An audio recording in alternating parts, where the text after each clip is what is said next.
Walk down the cleaning aisle at any store and you will see 100 different bottles and sprays. One for the glass, one for the tub, one for the toilet, one for the tile. Each promising to be the one thing you cannot clean your bathroom without, and each costing you dear and filling your house with harsh fumes besides. But here is a thing the old people knew, and we have forgotten.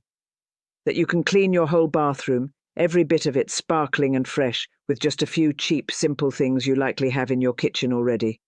Vinegar and a lemon and the like. No harsh chemicals, and next to no cost.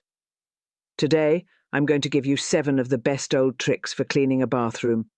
And by the end, you may never buy a bottle of bathroom cleaner again, so get yourself a little notebook and a pen, for you will want to write these down. The old knowledge is best kept close at hand, written in your own hand, so you can turn to it whenever you need. I am Emily, and I live a plain life in an Amish community. Now, you might wonder why an Amish woman is here speaking to you through a screen. Well, I believe that the good Lord gave us the earth and all its gifts for a reason, and I believe he meant for us to use them. Our Ordnung, our way of life, has many rules, and I respect them. But I have a burden on my heart that I cannot ignore. The world has forgotten the simple, natural ways, the ways that keep a home clean and a family healthy without all the bottles and the chemicals. I feel called to share these secrets, to break a little of the silence, so that everyone can know the power that nature gives us freely. So, let me walk you through the whole bathroom trick by trick, and I pray you will write them down and use them. My mother kept no cabinet of cleaning bottles. I do not think she ever bought a one in her life. What she had was a jug of vinegar, a box of baking soda, a cake of plain soap, a few lemons when she could get them, and a basket of clean rags cut from worn-out clothes. And with those few things, she kept a house you could eat off the floor of. I remember the whole place smelling faintly of vinegar on a cleaning day. A clean, sharp smell, not the choking chemical reek you get now, and how the windows shone, and how she would set us children to wiping the glass with newspaper and tea. She used to say that dirt is afraid of vinegar and elbow grease and not much else, and that all those bottles were just vinegar with a high price and a perfume on it. I've come to think she was very near right. The first trick is for your mirror and your glass, and it is a fine old one that will surprise you. You brew up a strong batch of black tea, good and strong, several bags in a small cup of hot water and let it cool. Then you take that tea, and instead of a store glass cleaner, you use it to clean your mirror. And here is the old part. Instead of a paper towel or a rag, you wipe it with crumpled newspaper. Now, why tea and newspaper? The tea has something in it. The same stuff that makes it bite a little on your tongue, that cuts right through the film and the grime and the spots on glass. And the newspaper, the old printed paper, is just the thing for wiping glass, for it leaves no lint nor streak behind the way a cloth or a paper towel does. It buffs the glass clean and clear. Wipe your mirror with the strong tea and the newspaper. And you may need to go over it twice on a dirty mirror, but it comes up clear and shining with no streaks. And it cost you a couple of tea bags and yesterday's paper. The newspaper trick is worth knowing all on its own, for it works on any glass, your windows too. And it is why the old folks cleaned their windows with it long before there was ever a roll of paper towels to buy. The paper is just absorbent enough and just stiff enough to buff a glass dry and clear without leaving the lint and streaks a cloth leaves. And the ink does no harm. It does not come off on a clean, dry wipe. Plain vinegar and water in place of the tea works fine on glass too if you have no tea to spare. The vinegar cutting the film just as well. So between the tea and the vinegar and the newspaper, you need never buy a blue bottle of glass cleaner again. Did you get that down in your diary? Good. The second trick is for the shower, the soap scum and the grime that build up on the tile, and the glass and the tub, which is nobody's favourite job. For this, you make yourself a simple cleaner. Half vinegar and half liquid dish soap mixed together. The vinegar cuts the hard water scale and the soap cuts the greasy soap scum. And between them, they take that shower grime right off. The handy way is to put it in one of those dish wands with the soap in the handle, or just a bottle and a sponge. And you can even give the walls a scrub with it while you are in there showering yourself, which is about the easiest way there is to keep a shower clean. A quick scrub as part of your wash.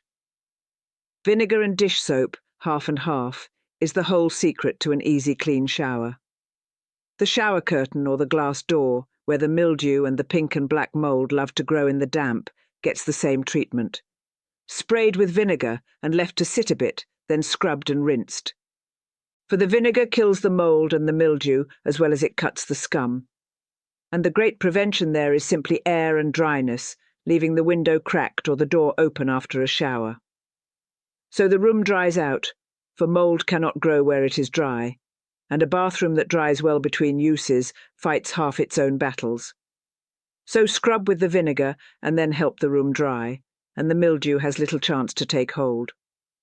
For a tougher build-up, the grimy grout lines and the really crusted spots, you reach for the baking soda, sprinkling it on as a gentle scouring powder, for it scrubs without scratching, and a paste of baking soda and a little water left to sit on the bad spots, and then scrubbed lifts grime that has set in hard.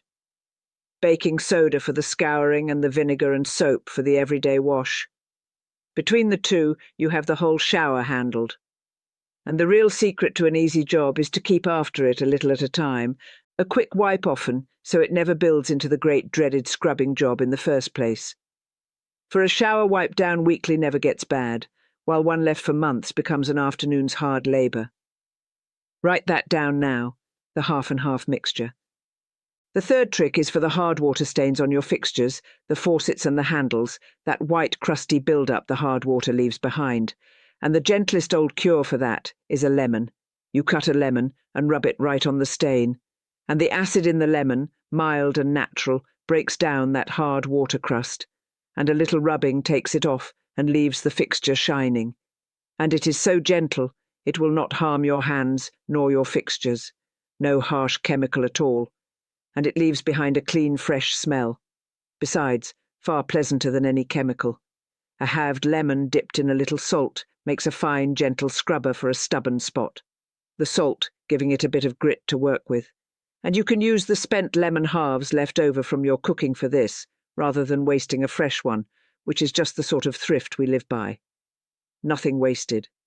For a tougher stain that the lemon alone will not lift, you wrap a cloth soaked in white vinegar around the fixture, right around the crusty part, and leave it to sit a half hour so the vinegar can work on the build-up. Then take it off and wipe it clean.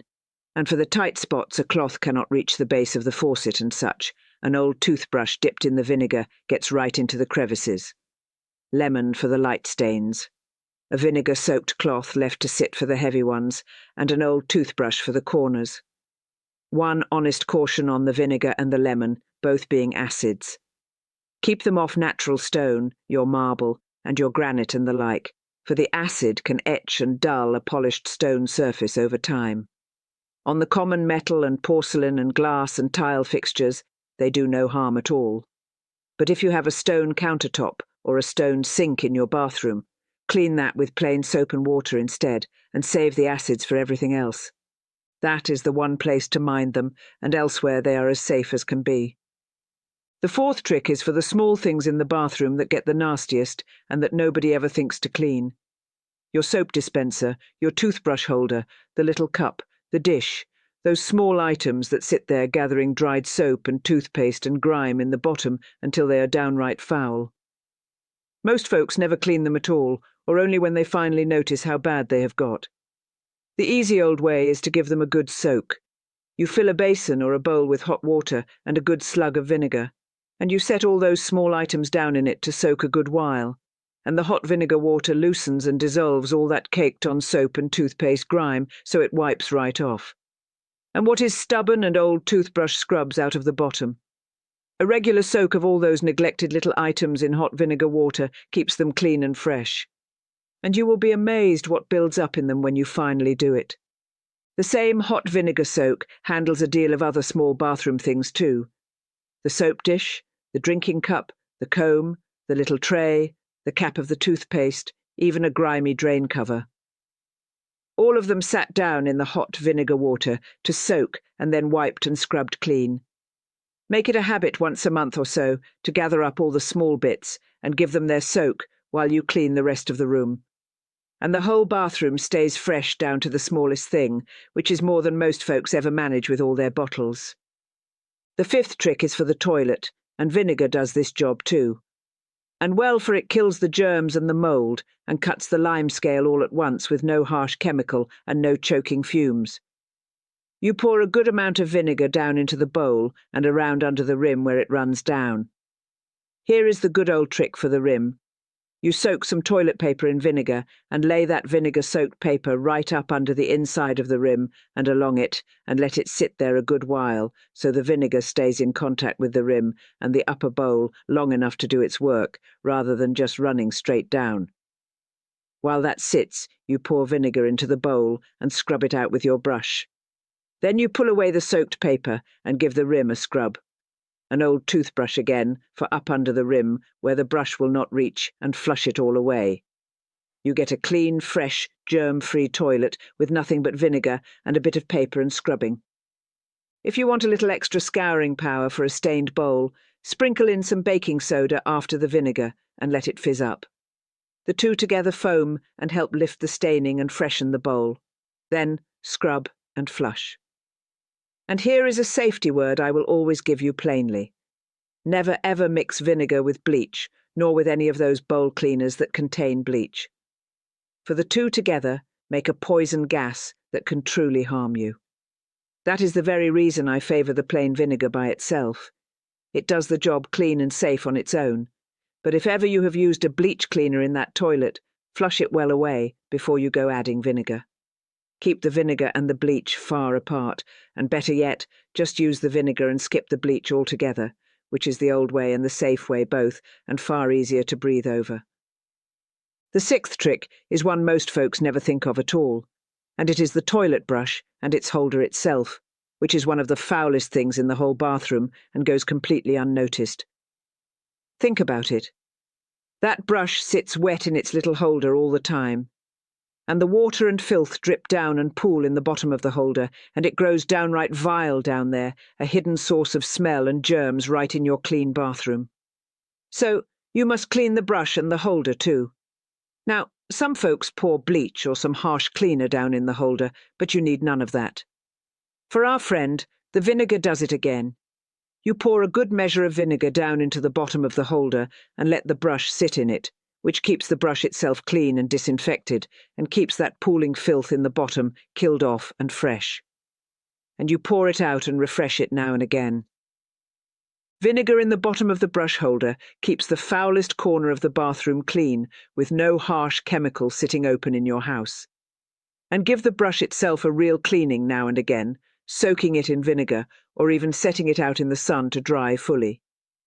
For the sun is a fine old disinfectant in its own right, and a brush allowed to dry out between uses grows far less foul than one left forever wet in its cup. A clean brush and a clean holder are a small thing nobody sees, but they make the whole bathroom fresher than you would guess. For that hidden wet corner is often the very source of a smell you could never quite place. And the seventh, which is a bonus and not a cleaning trick at all, but a safety thing too important to leave out for those of you who have your washer and dryer in or near your bathroom. It is your dryer vent and the lint that clogs it. Now, you would not think it belonged in a video about cleaning, but hear me, for this one can save your house and even your life.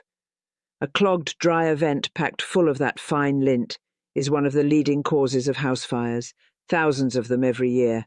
For the lint is dry and fine, and catches fire easy from the dryer's heat when it cannot escape. So, while you are doing your bathroom cleaning, see to your dryer vent. Pull the dryer out. Clear the lint from the vent, and the duct, and the trap. And you can fit a cardboard tube, an empty paper towel roll onto your vacuum hose to reach right up into those tight places and pull all that hidden lint out. Clearing that lint regular keeps your dryer running better and, far more important, heads off a fire before it can ever start. That one is not for shine, it is for safety, and it may be the most important thing in this whole video. Do not neglect the lint trap inside the dryer either, cleaning it out every single load, for that is the first line of it. And once or twice a year, see to the long duct that runs to the outside, which is where the dangerous build-up hides out of sight. And step outside and check the flap where the vent lets out, that it opens freely and is not blocked by lint or a bird's nest.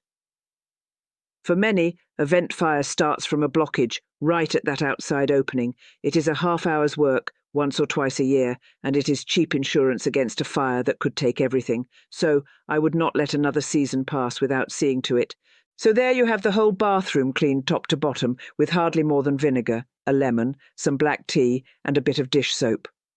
The cheap old things, and your dryer vent cleared for safety in the bargain. No cabinet full of different costly bottles, no harsh fumes, no chemicals you would not want near your children, just the plain old things that have cleaned houses well for generations. Now I will say the plain word on why we ended up with that cabinet full of bottles in the first place. There is good money in selling a body a separate special cleaner for every surface in his house. The glass cleaner, and the tub cleaner, and the toilet cleaner, and the fixture cleaner. A dozen bottles where vinegar and a lemon would do the lot, and there is no money at all in a man knowing he can clean his whole house with what is already in his kitchen. So the bottles got all the advertising and filled all the shelves and the cabinets, and the cheap old ways quietly slipped from memory. Not by any plot, just because nobody ever profited by reminding us. But vinegar still costs pennies and still cleans near everything the same as it always did. Now I must go. The day is short, and there is much to do. But I hope you have your notebook filled with these plain ways. I would be glad to hear which of these you will try first, and whether you have an old cleaning trick of your own handed down from your mother or grandmother, the cheap old ways of keeping a house, for I dearly love to hear them. And let me know what part of the country you write from, for the hard water that crusts the fixtures is far worse in some parts than others, and I'm curious where my viewers fight it hardest. I will read what you write, though it may take me time to answer, for we do not keep the same pace as the world. Next time I want to take these same cheap old ways into the kitchen and show you how to clean the whole of it, the counters and the sink and the stove and the rest, with the same plain vinegar and lemon and baking soda, no costly bottles, the way the old people kept a clean and wholesome kitchen. Long before there was an aisle full of bottles for every little task, folks kept their houses clean and fresh and wholesome with vinegar and lemon and a bit of effort. And their homes were none the worse for it, and their air was the better. There is a quiet good sense in cleaning your home with plain, simple things you understand, that cost almost nothing and harm no one, rather than a cabinet of costly chemicals. The people who built this country with their hands knew that. May the Lord bless you and keep you. Goodbye now.